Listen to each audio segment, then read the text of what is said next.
I pozitivni ljudi sa vama je Zlatko mislim, ko može više slikova? Ako neko može više od mene, na primjer, ajde, ja lupam 3, što sam ja malo prvo radio. Ajde, uradit ću opet 30. A Lio, i vođa puste. Petar, 2, 1.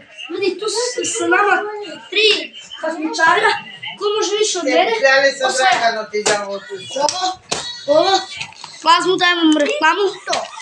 I ove štapići. Plazma, evo fin. A zemlje, nazvoj. Šta mu?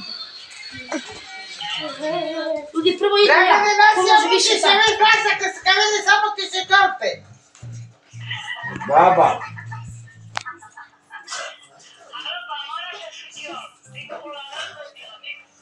Kako kjaka me, kaj da me šukat? Ošam go djasa. 26. Kako? Ko može više od mene? Koliko sam ljudi, ja sam svoj šta imam 30 godina. Vidio je tu biđa, ljudi vidite biđu. Prvo idem Maja. Na televizoru. Šopukaj. I čitam je bebe. Ju. Mala kida sam, kida. Ja mislim da će ovo sve. Evo baču. Aj tu. Ćao, Lio. Ćao. Ljudi, ovo je zanimljivo. Koliko vam za sad? 15? Ko? 17. Ko? Mama, kaki mama, kaj? Šta ti? Ajde, Zadnji ovaj muškara, 15. Ćao, bebe, ćao. Ja što najjači? Ospi!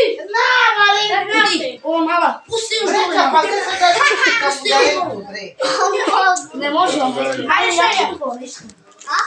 Ali Milica je bolje od mene. Petar, dođi dalje. Šta radiš me samo glavu pome? Ajde. Neka na klope vetar, li? Ovo ne važno. Ovo nije. Kako me čuje ljudi? Ljudi, za sad je ovo pobedila, ljudi.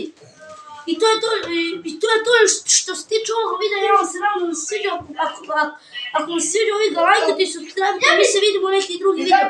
Šta se kaže, kraj, futu, čao!